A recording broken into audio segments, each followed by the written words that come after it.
very jarring. And I'm like, hang on, wait a second. Are we at a disco? Piper just, for you, this is an audio medium, so you don't know that Piper just did like a 60s, what is this, 70s or 60s? I think of it as the 70s. It's like, I think it's called like the Batman, when you move your two fingers in front of your eyes, like his mask. And Piper did that involuntarily during the documentary while she was watching it. She was just doing the dances along with it. You know, you gotta. If I talk to myself and laugh to myself, it shouldn't be a surprise that I dance with myself.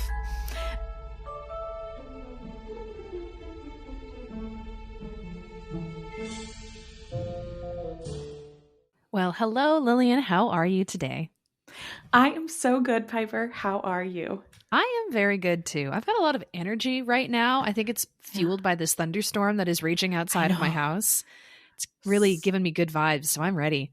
It was really dramatic first thing this morning. Like it was one of those, like, there's no break between the lightning and the thunder. The storm is at my house. So cool. My house has, so our bedroom is like on the top level, which is like technically we're a 1.5. So it's like the attic was turned into the bedroom and there's not a lot of good insulation up there. So it's just like you can hear the rain like assaulting the roof. And I'm just like, tee-hee, I'm warm and snug and it's fun in here. I love it. That's great. That's wonderful. Oh, well, and I think that a thunderstorm, we've talked about it before, that's the weather for the Brontes. And this week, we're not just talking about the one Bronte. We're talking about all three. The Juan. The Juan. Yes, only three. The sisters, not Bran. Poor guy. Yeah, which, like, I had a whole moment the other day thinking about this, where someone was saying, like, that Branwell... someone who's a listener, and we appreciate you, was saying that Branwell doesn't get as much notoriety as the sisters. And here's the thing, and I mean this in the nicest way possible, but like, he did not contribute as much as the sisters. Yeah. And if the roles gender-wise were reversed, I don't think people would be upset if like the Wright brothers had a sister who doesn't get as much credit for the plane. It's like, she didn't do the plane. Right. Especially if most of her life was her, like, trying to sleep with other people's husbands, getting drunk and addicted to substances. And it's not to say that his life isn't worth remembering or isn't important. It just doesn't have as big an impact on culture and society as, you know, the Brontes. Yeah, exactly. Wilbur and whatever the other guy's name is, they're like, Julia, will you get off the goddamn plane? We're trying to, like, be flying right now. And she's like, no, Dad says you had to take me. Listen, I was bored at home and I ran out of booze. This seems like a thrill. I need something like that. Okay. Anyway. So we've covered the Wright brothers, number one topic for this week's podcast. Very important stuff. But yes, we're talking about a BBC documentary that is talking about itself. Yes. We've done a lot of meta things on this podcast. This is the most meta thing we've ever reviewed. Yes. Which is, we are reviewing a documentary from 2016 that was reviewing that was on the BBC, that was reviewing the BBC's adaptations of the Brontes books and how that affected the UK's feelings about the Brontes books. It was very much a snake eating its own tail situation. For sure. And it also kind of felt like, now that you say that it came out in 2016, because like, what year did the Jane Eyre that has Toby Stephens that everyone loves? 2006. Okay, so it would have been 10 years after that. Okay, because I was like, wait a second, did they do this to promote that show? So it's just like a constant cycle of like, never forget about the Brontes. No, but it was like, they basically were like, the BBC would do Bronte adaptations and then Bronte dramatizations and then Bronte documentaries kind of constantly. Yeah, like the one like, you're just watching now. Between them, and you might be thinking to yourself, hey, this is a BBC Bronte documentary. And it's like, no, you can't. If you start to think about it too much, it makes your brain feel fuzzy. But yeah, so this started, like, this documentary kind of goes from the very first adaptation that they made for TV, and then kind of like through like how the culture in England was sort of changing between different decades, how the adaptations that they made kind of reflected those changes to like appeal to different audience mindsets. When there was like a dry spell of no Bronte content, and then when it came back again. So it was interesting to hear somebody else talk about multiple adaptations of Jane Eyre and like make comparisons, because I was like, hey, they're doing our thing. I literally wrote my second bullet in my notes is, this woman's coming for our job. Yeah. And she was like inserting her own opinions on stuff too, which was fun. Like, obviously it was a script and they all agreed upon it, but like there were a couple of times when she's like, although Edward Rochester is much beloved, in this version he's rather creepy. And Truly. So the first adaptation they talk about is the 1956 Jane Eyre adaptation, which is available, but you have to physically travel to London to watch in film archives. So we have not been able to see it. So this was the most of it we got to see. They did put some clips in there, which was really fun. But she said her description of the actors was, this Jane was this stage actress who is on this thing, and then Rochester was kind of creepy. It's like, okay, it's like, how many Brontes have you watched? Because there's a lot of creepy dudes. Where's your bar? And they did a lot of commentary. First of all, I want to say right off the bat, I really liked this documentary. Me too. My expectations for Bronte related documentaries, low. This documentary, if you like this podcast, you should watch this documentary. And if you're like, I would love to watch this documentary, Lillian, but it is impossible to pay for or stream for free on the internet, we didn't steal it. We found someone else who stole it. So just go into the Jane Eyre Files Facebook group, and you can find, if you search Brontes at the BBC, there'll be a post that'll show you how to get it. And we have no reason to believe any crimes were committed. And so technically we're innocent. I think that's how the law works. Maybe as your lawyer, I would recommend that you stop talking. Piper also became a lawyer over the summer. That's another thing that was why we did summer hours. Well, I watch a lot of Better Call Saul, so it's like I'm an expert. It's sort of like how I'm a doctor because I've watched all the seasons of Grey's Anatomy. This is how these things work, you guys. I've invested the same amount of time in Grey's Anatomy as our friends who are doctors spent in medical school. So it feels like the same thing. This is why the Wright brothers' sister thought she could also fly an airplane. Because she watched them do it. She's like, looks easy. Just to bring that back around. Because this is such a meta episode about a meta documentary, I do have to say, we had someone, most of the time people will say lovely things about how fun it is to have us laugh with them. But we did have someone on YouTube comment this week, grow up and stop laughing so much. And I almost said, I didn't respond, but I almost said, no. No, never. Why would I do that? That's not fun. This is fun. This is how we have joy in our lives. I've always said, so I talk to myself a lot at my house because I work from home. Cool. I also talk to my cat. But then I also will like say things and then laugh at my own jokes. And I will always follow that insanity up by saying out loud, I'm like, well, if I can't make myself laugh, then what's the point? So I'm ready for that attic. You've said from the beginning, we are our podcast's biggest fan. Yes, it's very true. Okay, so we had this the 50s made for TV movie Jane Eyre adaptation, and I think honestly one of my favorite things about this documentary, I do think it was a mini series. I'm pretty sure all of the Bronte BBC ones, unless they explicitly called them out, were all miniseries. Okay, cool. Then I will use that term going forward. But I really loved how she talked about, like, gave the kind of historical context in which these were made. I think that was the most interesting thing for me. And so a big thing for this that stood out to me is that this was right after World War II. So people are, pretty shook from that experience. Heights. And they're like, well, what do we do when the world is sad? We look to the past and we escape through these kind of this idea, this lens of like a simpler time.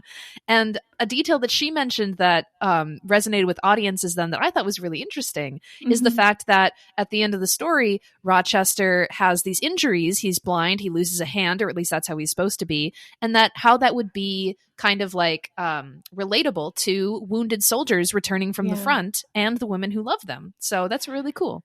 Yeah, that scene plays really differently because they contextualize that, and then they play the scene of Rochester after the fire kind of looking off into the distance, explaining to Jane why she doesn't want to be with him because he's no longer lovable, because he's no longer valuable, because he has these scars and these injuries. And watching that scene in the context of a lot of the people watching this are injured soldiers and the women in their lives, like that was so poignant. And I thought they did a really good, really balanced job of talking about how important and valuable that was, while at the same time talking about how Jane fit this 50s housewife stereotype in the adaptation and sort of lost some of the fire that we love about Jane. Yeah. And yeah, I think that's the coolest thing. I kind of already said it, but I completely agree of like all of these, like these are products of the time in which they are made. And it made me really think of like stuff that we talked a lot about when I was in my cinema classes in college, talking about specifically, this was referenced in my experience to like science fiction, about how it's always kind of a commentary on the way that things are in the time that the story is written, even though it's often like setting things into like a far distant future.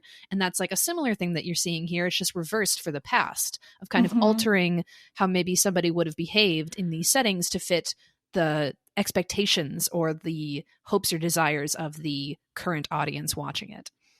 And I think it fits really well, both the documentary and the way that we look at not only these stories, but the Brontes themselves and the way we talk about these women. This was a really interesting documentary to watch, thinking about that, which we've contextualized that so many times as we talk about the podcast. We talk about different adaptions on the podcast, but there's also this layer of, for me, particularly when we talk about feminism and the role women play, the way that all of these adaptions are portraying Jane as this modern woman. Like they talked about it a lot. They kept saying like, well, in this one, she was more like this. In this one, she was more like this. And when it got to the 60s, they were more like, Jane was this modern woman. And I'm like, but it's truer to the Jane in the book than the 50s one. But you're saying that as if this is now new and different. And I think it reminded me of a couple of things that I find really important. One, how kind of progressive, and I think there's the inherent truths in an honest representation of women in 1847. We often think of, this ties into the next point, which is we often think of progress as really linear, that like women didn't have as many rights and now they have more rights, and it just continues until we're all equal. And I think this really highlighted for me how that's not inherently true. Yeah. And that we have to be stewards of that change if we want that progress to continue towards equality. Because while Victorian women clearly had fewer rights than women in the 1950s, there are other areas where Victorian women had different kinds of perceptions put on them of what they were capable of. They ran households in big business kind of ways, like not just, they were managing staff and people and all that stuff. And that wasn't seen as something that women were capable of in the future. So that's my feminist pedestal that I'm not putting away because it's going to come up again. I was going to say keep it out, because that's like kind of the driving conversation of this entire documentary, I think. So we then go from the success of that miniseries to then BBC people decide, okay, what else can we tap into? This was really good. Let's do it again. And so then they went on to do their adaptation of Wuthering Heights. And they did do a documentary about Charlotte Bronte in between. Okay. But then they did the Wuthering Heights is the next one worth talking about, really. And I thought it was so interesting that when they did that one, they took inspiration from a like Hollywood American-made movie version that had come out prior that had been very successful, and like I think they mentioned like was nominated for like Oscars or something. Yeah, and so, it was 39 that came out, and it had sort of proliferated people's understanding of Wuthering Heights. Right. So to kind of like meet that expectation, they kind of modeled theirs after the Hollywood version. And it's interesting, all these behind the scene things. Like they talked about how the one that was made in America was filmed because they didn't have the moors there. They used like this ranch in California to make these kind of big vistas and hilly scenes to have the couple running through nature. And so they, instead of, in this production, the BBC, instead of actually going to the moors that are there in their own country, they just like made a soundstage that looked like the hills of California, which I think is very fascinating to be like, look, it's the moors, but it's the California take on the moors. Yeah, that was like, so what you're saying is they did it in California and they just went outside with what they had, and you're in England. Yeah. Like they're outside. If you go outside, that's what it looks like. Yeah. Okay. I guess it's more expensive to get your crew in a bus and drive them out there than it is to build a set. I don't know. Yeah, and there was a couple of things they specifically said in this, which was so funny to me. I'm so glad that we watched Wuthering Heights. I'm pretty sure. So this was recommended to us by someone whose names I could not find to put in my notes. So thank you, listeners, everyone who ever contributes to this podcast. We couldn't do without you. But I do want to say they did recommend that we watch Wuthering Heights first, and I'm so glad that we did because they really talk about Wuthering Heights probably as much as Jane Eyre, but they do say some of my favorite things was soulmates were dominating the charts. And I out loud went, so you did Wuthering Heights? I know, right? Like, yikes. But they did. Oh, no. But they talk about how, because like the Hollywood version also kind of toned down the gothic elements and focused just on their love story. And so this one also did that, which like now that we've seen the full story, can you imagine if you are a fan of Wuthering Heights and you find out they're going to adapt it into a movie or a miniseries, and you're like, sweet, I can't wait. And they cut out half the story to make it more of a like romance that general audiences will love. That's like gutting a piece of artwork and putting a hashtag on it and being like, look, it's popular. To be like, what the hell are you doing? It's like, it's so, there's so many things that make that so funny to me. But I think that's funny to imagine, of course. But the other one that's really funny to imagine is, what if you watched that movie or that miniseries where it sounds like, so we haven't seen it, obviously, but it sounds like this one cuts off when Kathy dies very shortly after that Heathcliff dies. And the monster that is Heathcliff really comes to life after Kathy dies. Yes. And so if you watch this and you were like, oh, tragic romance, better go read the book. Oh, you'd be so messed up. Or like if you were a parent and your kid decided to read, like your 13-year-old went to read this book, like, oh my God. Yikes. Oh my gosh, seriously. So funny. The other thing, I wrote down a couple of quotes that they had in the script, which just felt deeply British to me. One, they said the unrestrained nature of Emily's work. LOL to that. The shirt, that's one way of saying this bitch was batshit crazy and we love it. And then the next line was, they weren't ready. They weren't ready for the unrestrained nature of Emily's work. In 1962, you know, 115 years after it came out. Seriously, it's like, no, people have been reading this book forever. Just go pick it up and you'll get your socks knocked off. But not for television. I think we're all Charlotte. I'm just picturing the people in 1962 being Charlotte Bronte in the 2022 Emily movie, where she reads the book and then collapses in the kitchen going, why would you do this? Right. Right? No, it's so good. I don't know if it was after this version or if it was a later version that they talked about, but they showed this clip of this like woman who like I assume was like a reporter for the BBC or a commentator, and she like went to the parsonage to go talk about things. And she's like, it's a very cute, awkward interview, but she's like kind of making assumptions about Emily Bronte. And she's like, well, we have no proof that she ever actually was in a relationship or experienced these things, but if you read the book, you can't really deny she was a passionate lady. Yep, good job, lady, you said it. It's just so funny. It might have, there's so many different documentaries they mentioned, I could not keep them all straight. And they kept using like BBC terms. Mm-hmm. So like if you know all the BBC things or like are a big fan of all these BBC documentaries, I Googled some of them. But there was like the Quaker Mass Experiment was like a documentary series thing. Mm. Or no, that was a sci-fi show because he was the one who did the 62 Wuthering Heights adaptation. So they said that like he was this huge famous man. I believe him that he was famous and people knew who he was. But there was like, it was cut in documentaries. The note that I have for the one of the documentaries, this one is actually after the 76 one, but similar vibe of like British documentaries about the Brontes went real off the rails because they had to find new things to say. Yeah.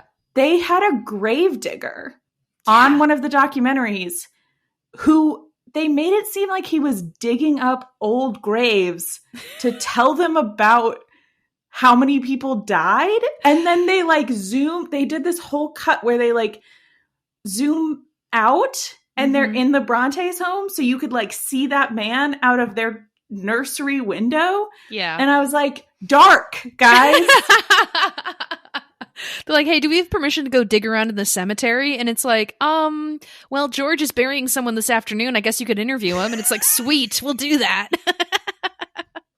And then that man had the thickest, whatever the accent of that region was, I could not understand a word he was saying. That was a different language. Neither could I. I was like, the interviewer was like, and then what? And he's like, well, and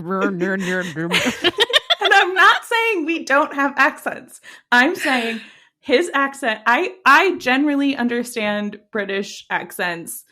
I can do Irish ones really well, and most Scottish accents I can follow, but whatever that man, whatever his regional accent was, could not follow it. No clue. So then they talk about the adaptation of Anne's story, which is the tenant of... Can we talk about the tenant happened after the 67 one? Can we talk about the 67 one? Do it. Okay, the Wuthering Heights 67 one, they basically did a significantly truer adaptation of Wuthering Heights. Mm-hmm. What was the guy who played Heathcliff in that? He looked like a Piper Potato Face boy. Oh, if that's the one I'm thinking about, it was Ian McShane. Yes. Who is a Piper guy. I like that man. He's big and scary with a cool voice. But they actually filmed it on the landscape where Emily wrote it because they did realize it was just up the road. And it was, quote, less sentimental and settled on the passion. Yes. So they were really focused on the passion. And apparently people who had only known the 62 adaptation were very surprised when halfway through the adaptation, Kathy dies and there's all this other stuff after it. And they actually go into all of these like really rough things that are in the book. And people are like, what the hell? And they're like, that's the book. Yeah. Like, to be clear, we're right. I love it. And I loved how they were like, it was the summer of love in London. And then it just cuts to like Kathy and Heathcliff rolling around in the grass. It's just like, so we put that in our movie. They're like, this has to be passionate, full of love in the wilderness. Well, and it also contextualizes for me too, like that scene, so that didn't have the scene of them romantically on the moors, and the 50s, the original 39 from Hollywood and the 62 one both had that. Mm-hmm. And the adaptation we watched from the 90s had that.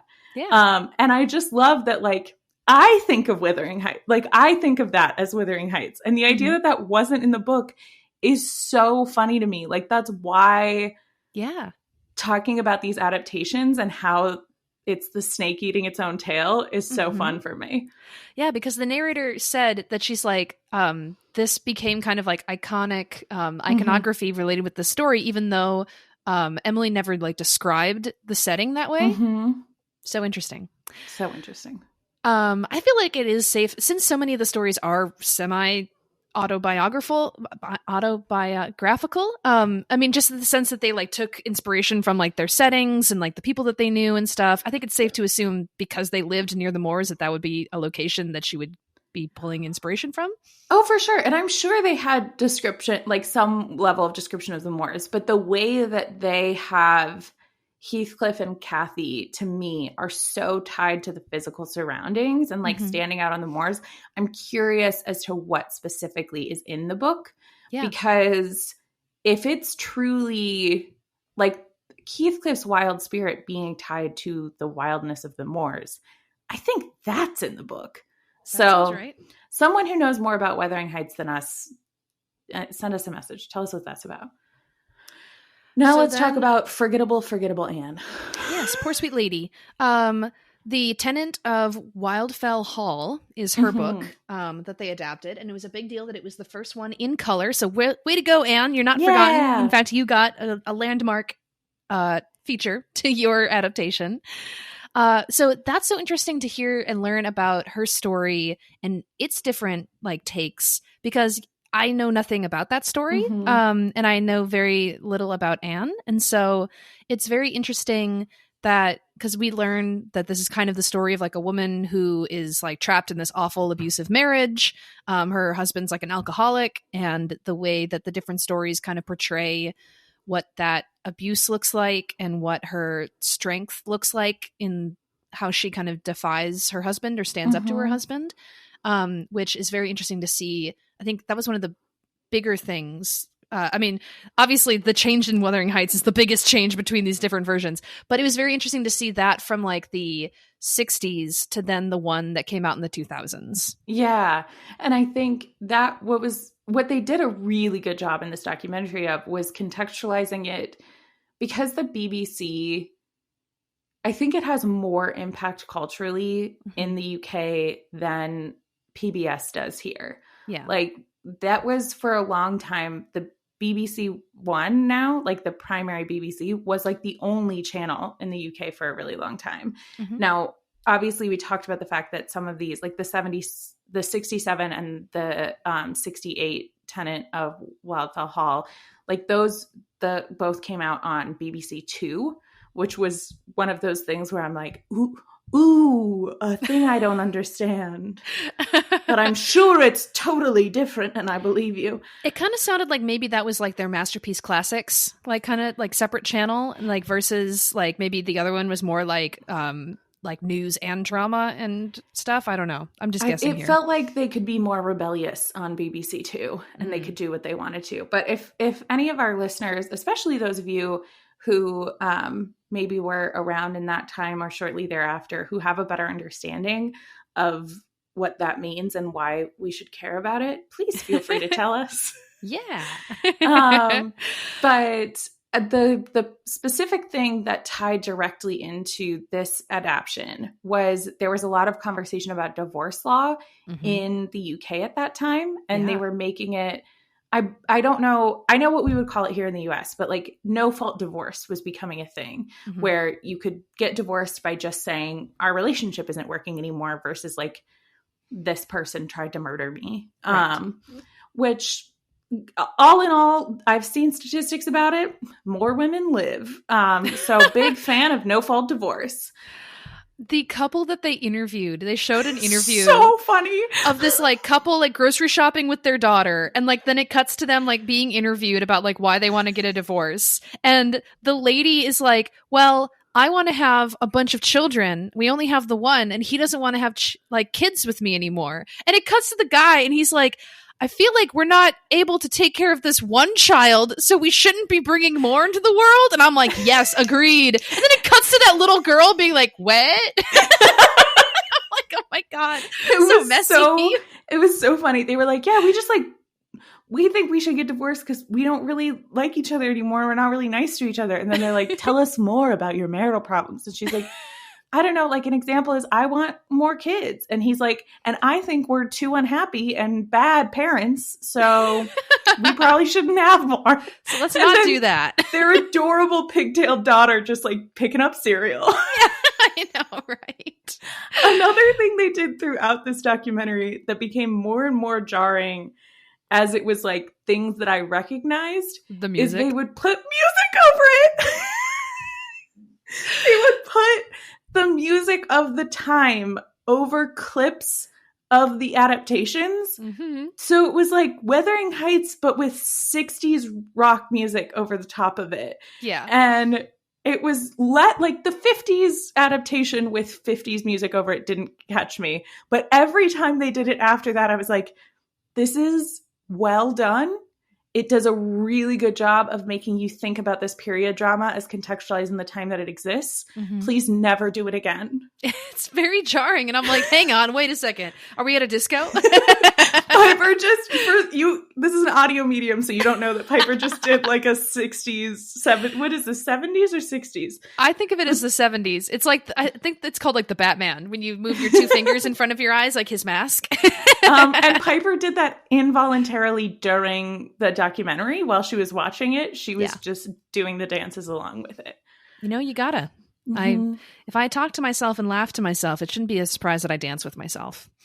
They did one thing that I happen to know exists that they just skipped right on over in this documentary was there was a 1963 adaptation of Jane Eyre that I believe, like Villette, which we'll talk about here in a second, the film, at least for a couple of the episodes, has been lost. Yeah.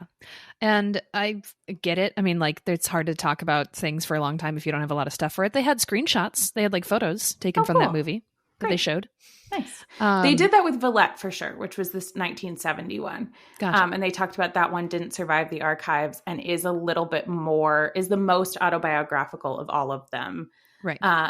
Specifically talking about Charlotte's experience falling in love with her professor, which I have heard from listeners that particularly, I believe it was Paula who reached out to us and said, after one of the episodes where we were talking about Charlotte wanted Rochester to be punished and that's why he was blind for a little bit. She's like, read Villette. You're right on. Oh, nice. Awesome.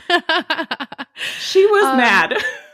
Am I mistaken that the next one is the 70s Jane Eyre adaptation? So there's two quick adaptations. So there's the Villette one, which, as we mentioned, they had archived. Yeah. Then they did their most popular of all the Bronte-related miniseries was a 1973, The Brontes Live Here, which was an which was a biographical drama. So they, instead of doing another documentary, they did and I think they filmed it in a lot of the locations where they lived. And they talk about, like, the clip they showed was them finding out about publishing their books and all of that stuff. So I don't know how we get access to that, but I want to see that now. Yeah, that'd be fun. I like that.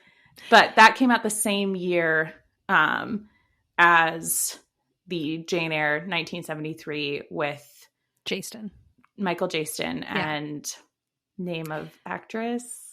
Which, by the way, okay, so here's the comment I was going to say earlier when we were off air. So it's getting to like the 70s and 80s adaptations, and they're like, so the BBC returned to Jane Eyre. And I don't know why, I think my brain just like, blipped out for a second, because like the film quality looks similar, and like they showed the exterior of Thornfield, and I thought it was the 80s one, and I literally out loud I was like, yay, and then they show his face, I'm like, boo. Like, oh no, wait, wrong one. I, on the other hand, said yay and then yay again because I was excited because it is so interesting when you set the 73 in the context of where it lived. It really was they said the 83 is the purest adaptation, which, like, if you include outfits, I cannot argue with you there. But I think that the 73 really was the first one to attempt to tell the whole story, and didn't skip over the childhood and didn't steer away from her time with St. John, which I do recommend people do. And really kind of went into all of that and showed, this is another one where they were like, Jane was a modern woman. I was like, Jane was more accurate to the book that came out in 1847. Yes. Yeah. But then people like relate with that. It's like you know, I don't know, you're like casting yourself into that moment. Yeah. And I think it's certainly, it's interesting to think about how this is what I really loved about this documentary is like, they started with this, people are sad and we have got to give them something to be less sad about. We just got out of a war. Yeah. And that's what they sort of softened the Bronte books in creating these movies to give something that was romantic and lost the Gothic elements and just was comfortable and cozy for people. And to see how that changed to telling the story of Jane Eyre, because the story of Jane Eyre accurately was more relevant and human. Yeah.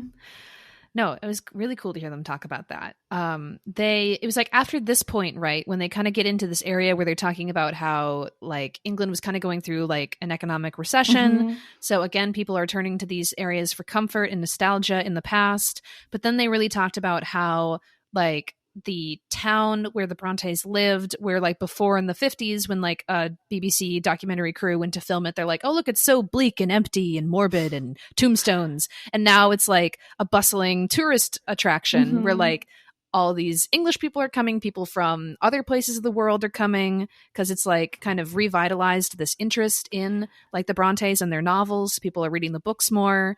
And then like, yeah, it becomes sort of this tourist location. And it was really funny to hear some of the interviews they did of like this one guy who was like, seemed very like anti-gentrification. And he's like, it's like, exactly, well, these used to be houses that people lived in, and now they're shops and they're selling stuff made in Hong Kong and like all this stuff. And I'm like, which like, whatever, fair dude. Criticism. Yeah. Like simultaneously a fair, because if you imagine your family lived there for generations, and then all of a sudden your house becomes like somebody comes and offers you twice what your house used to be worth because they want to turn it into a knickknack shop for tourists. Yeah. For why?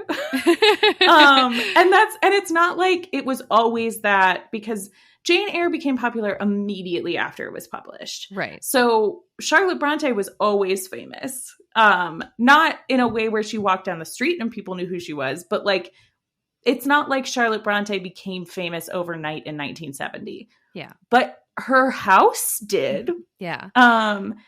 I loved the fact that because so many tourists were like walking through the house, that they had to like reinforce it with like steel beams, because they're like, it became structurally like unstable with that many people passing through this like tiny little house that was made for humans who were much smaller back then. Incredible. I loved that. And also just how many people went through that house, which, by the way, I know we have at least one listener who works at the Parsonage Museum. Hi, we love you. Hello. Thanks for tuning in. Someday I'll get there. It's just very far away from where I live. I can't just take a bus like these people. And Lillian was a fantastic swimmer, but that's even pretty far for her. So yeah, I still am. I still do a good job of swimming, not through the ocean.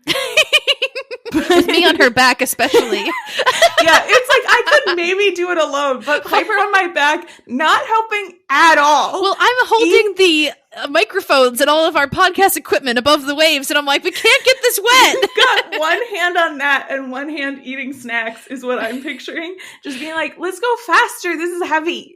But then when you're hungry, I'll put a gummy in your mouth. I'll give you some snacks and I'll help you out with that. Unless you want to just catch a fish while you're swimming. Because I believe in you, Lillian. Well, you just filter your food through your Bailey. Given that's the free option we have, I think we're probably going to save up for flights. We would be amazing if we did it the other way. Because it's totally possible. We're not just joking around, guys. But we can't show you. It's too cool. If we die in the process, it was worth it. Oh my God. It was for our art. So then we get I'm sure there's other stuff. I just want to talk about the 80s one. Is there other things in between there that we need to touch on? Really quick through some of the items. there was a man they interviewed about the Brontes who said that they were good, clean stories, and that man can fuck right off. Well, he's like, oh yes, they want it because none of this filth or sex that's on television. He's like, these were romantic and they were passionate, but they were clean and respectable. And it's like, okay, guy, there's a lot of sex. You just got to read between the lines.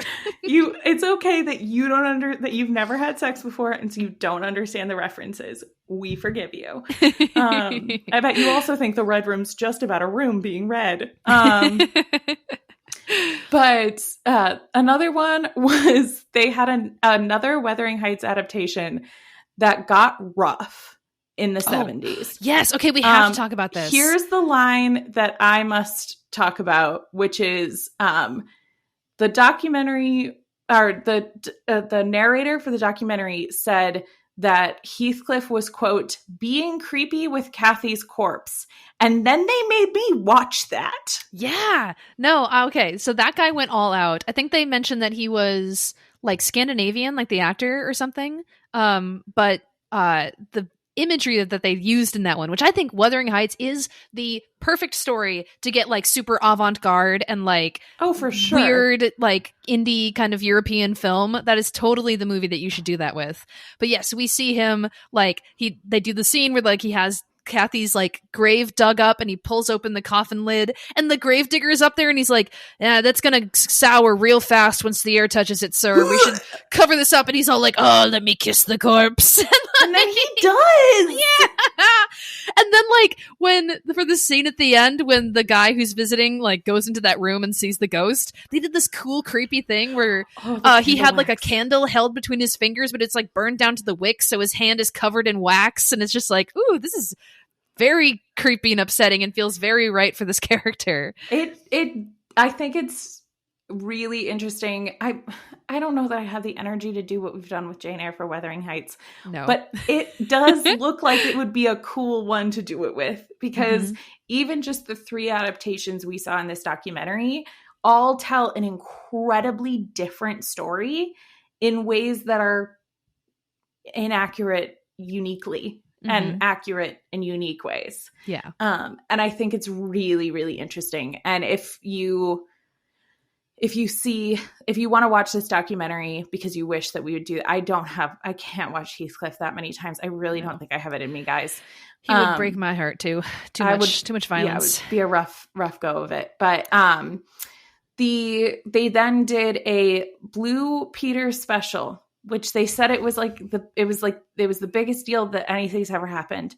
And I'm going to need somebody to email me about why I should care. Because I Googled it and it seems like a documentary series. Yeah.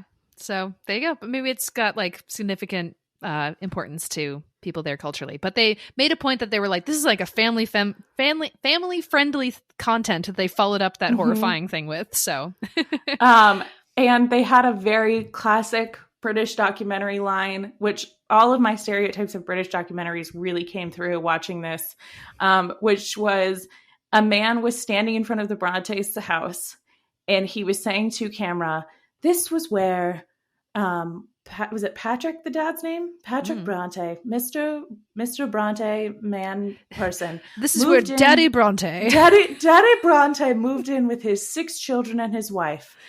In 35 years' time, all those children will be dead. Yes. And I'm like, yeah, man, bring us down. That was supposed to be the happy family-friendly one.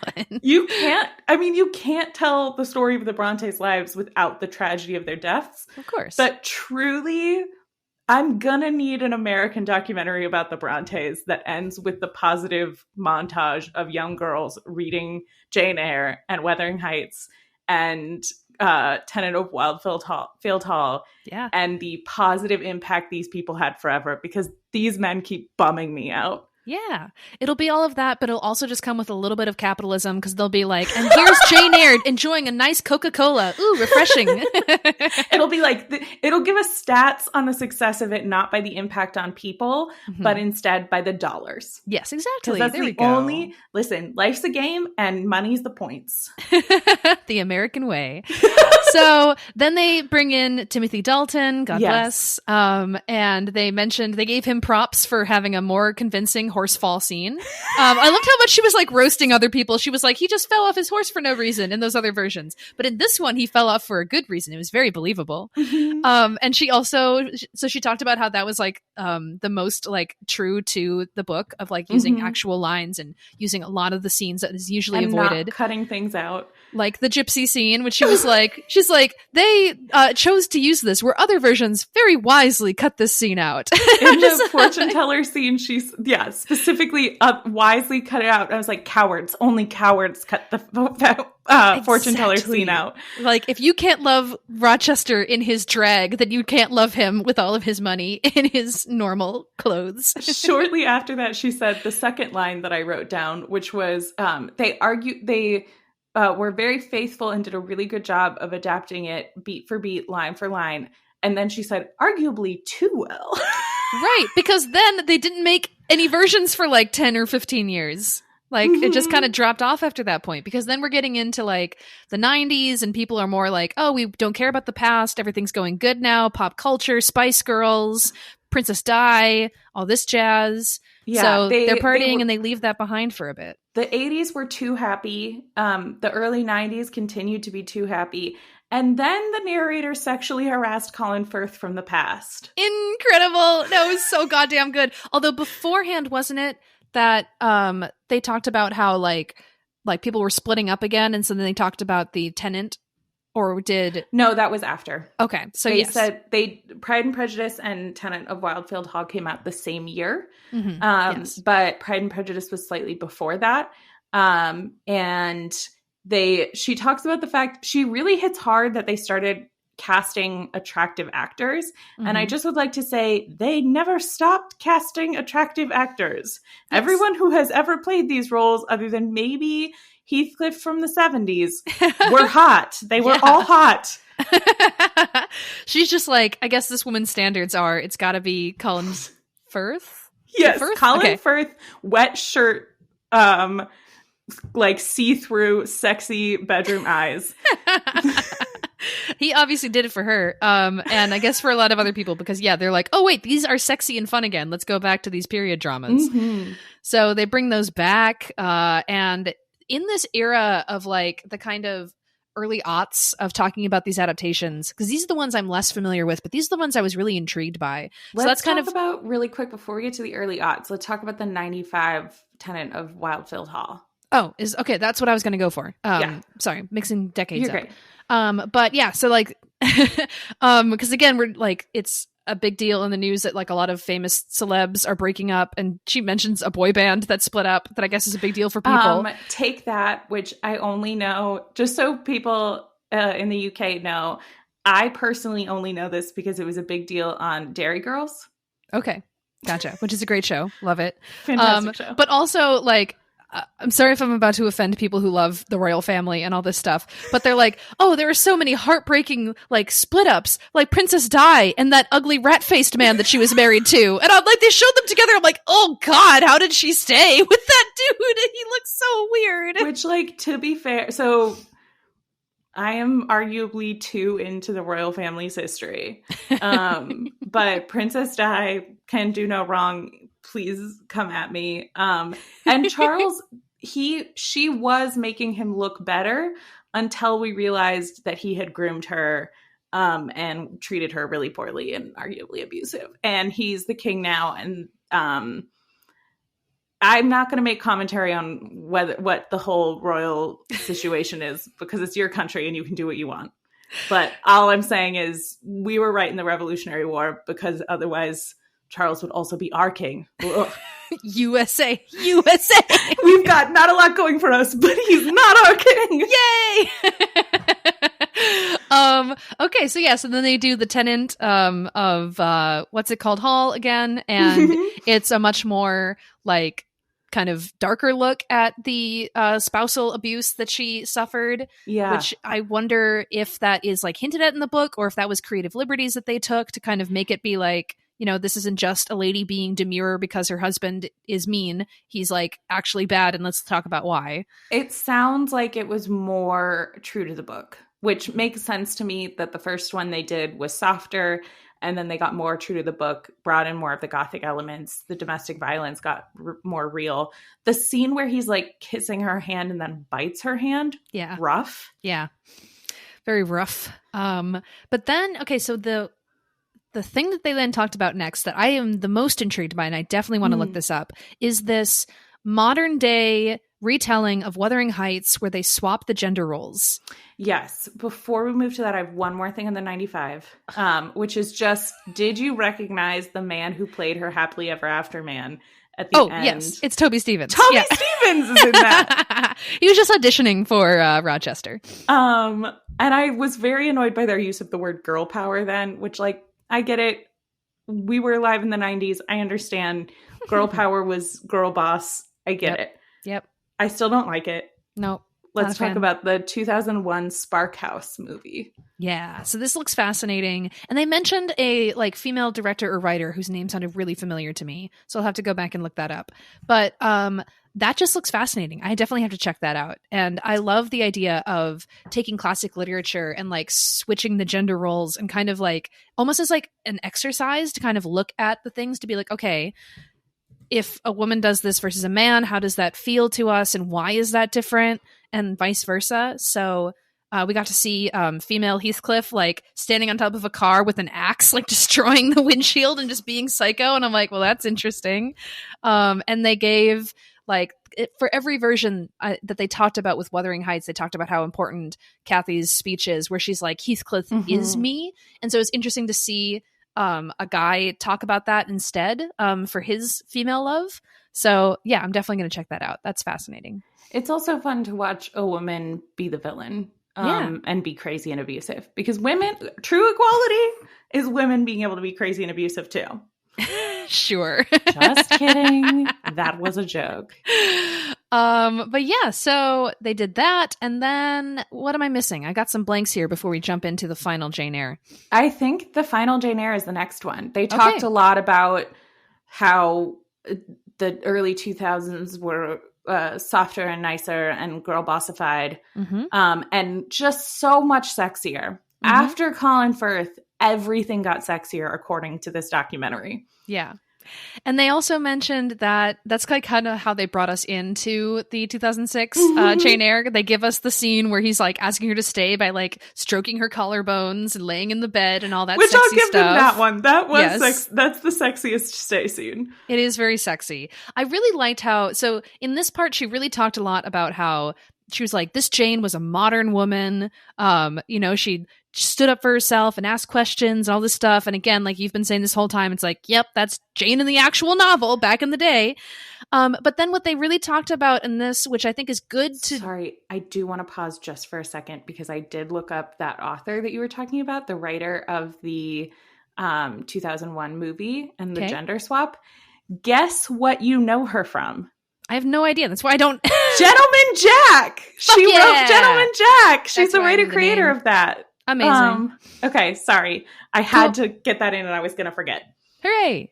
But yeah, no, they talked about how they made this Rochester more sympathetic to appeal. Like the way she phrased it was interesting. They're like, they made a Rochester that was worthy of this like new modern, like independent Jane. And that translates to the Toby Stephens, like he's more of a soft boy. He's more apologetic and forthcoming with his faults. They give him the tragic backstory with actual pictures and images of like Bertha cheating on him and all these sympathetic things.